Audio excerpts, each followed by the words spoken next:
சாந்தி 20/7/2026 காலை முரளி பாப் தாதா மதுபன். இனிமையான குழந்தைகளே, யாசிப்பவரிலிருந்து இளவரசர் ஆவதற்கான ஆதாரம் தூய்மையாகும். தூய்மையாவதன் மூலம்தான் தூய உலகின் ராஜ்யம் கிடைக்கும். கேள்வி: இந்த ஆன்மீக பள்ளியில் கற்கும் எந்த ஒரு பாடம் உங்களை மனிதனிலிருந்து தேவதையாக ஆக்கிவிடுகிறது? பதில்: நீங்கள் இந்த ஆன்மீக பள்ளியில் நான் சரீரம் அல்ல, ஆத்மா என்ற பாடத்தை தினமும் படிக்கிறீர்கள். ஆத்மா அபிமானியாவதன் மூலம்தான் நீங்கள் மனிதனிலிருந்து தேவதையாக, நரனிலிருந்து நாராயணனாக ஆக முடியும். இந்த நேரத்தில் அனைத்து மனிதர்களும் பூஜாரியாக, அதாவது தூய்மை இழந்தவர்களாக, தேக அபிமானியாக இருக்கின்றனர். ஆகையால் தூய்மையானவர்களாக ஆக்கக்கூடிய தந்தையை அழைத்து கொண்டிருக்கின்றனர். பாடல்: ஆகாய சிம்மாசனத்தை விட்டு. ஓம் சாந்தி. தாரணைக்கான முக்கிய சாரம்: 1. தூய்மை இழந்தவரிலிருந்து தூய்மையாவதற்காக ஞானம் மற்றும் யோகாவில், அதாவது நினைவில் உறுதியானவர்களாக வேண்டும். ஆத்மாவில் படிந்திருக்கும் கரையை நினைவிற்கான முயற்சியின் மூலம் நீக்க வேண்டும். 2. நாம் பிராமணர், பிரம்மா வாம்சாவளி பிராமணர்கள், குடிமி போன்றவர்கள் என்ற போதையில் இருக்க வேண்டும்.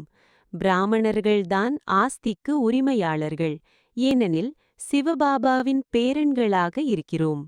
வரதானம்: தனது சக்தி வாய்ந்த உள்ளுணர்வால் பதீத வாயுமண்டலத்தை மாற்றியமைக்கும் மாஸ்டர் பதீத பாவனன் ஆகுக.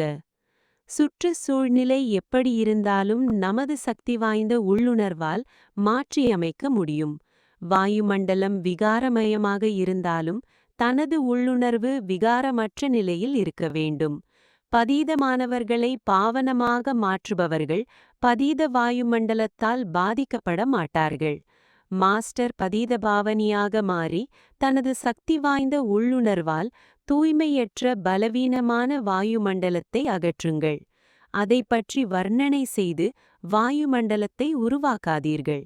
பலவீனமான மற்றும் பதீதமான வாயுமண்டலத்தை பற்றி வர்ணனை செய்வதும் பாவமே ஆகும். ஸ்லோகன்: இப்போது மண்ணில் பரமாத்மாவின் அறிமுகம் எனும் விதை விதைத்தால் வெளிப்பாடாகும். அவ்யக்த சமிக்கை: ஜுவாலா ஸ்வரூப நிலையிலிருந்து சக்தி வாய்ந்த நினைவை அனுபவிக்கவும். யோகம் என்பது அமைதி சக்தி ஆகும். இந்த அமைதி சக்தி சுலபமாகவே தன்னையும் பிறரையும் மாற்றிவிடும். இதனால் மனிதரும் மாறினால் இயற்கையும் மாறும். மனிதர்களுக்கு வாய் மூலமாக பாடம் நடத்துவீர்கள், ஆனால் இயற்கைக்கு அமைதி சக்தி எனும் யோக பலம் தேவை. யோகத்தில் இலை பெறும்போது அனைத்து எண்ணங்களும் சாந்தமடைகிறது. நானும் பாபாவும் ஒரே சங்கமமே உள்ளது.